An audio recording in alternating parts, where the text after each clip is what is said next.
Welcome to Garup Windows video channel. In this video, you will learn on how to restart graphics or video drivers in Windows 11 or 10. Is your Windows 11 out of 10 machine screen is black or are pixels broken? It may happen due to faulty graphics or video drivers.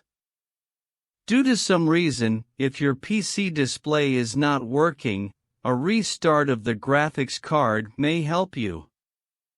If video card drivers are faulty, you may see a black screen, screen frozen, keyboard and mouse input sluggish.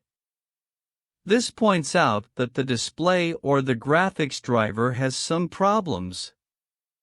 While Windows 11 ships drivers with a Windows update, sometimes it may not be sufficient.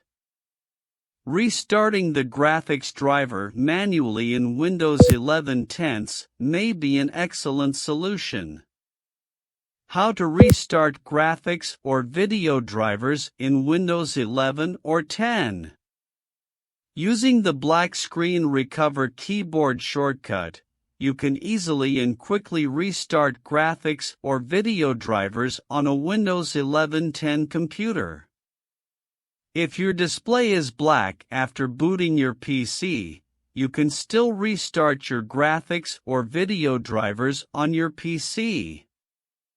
When your Windows stops at the login screen, and you can't see anything on your monitor, just press black screen recover keyboard shortcut Windows plus Control plus Shift plus B.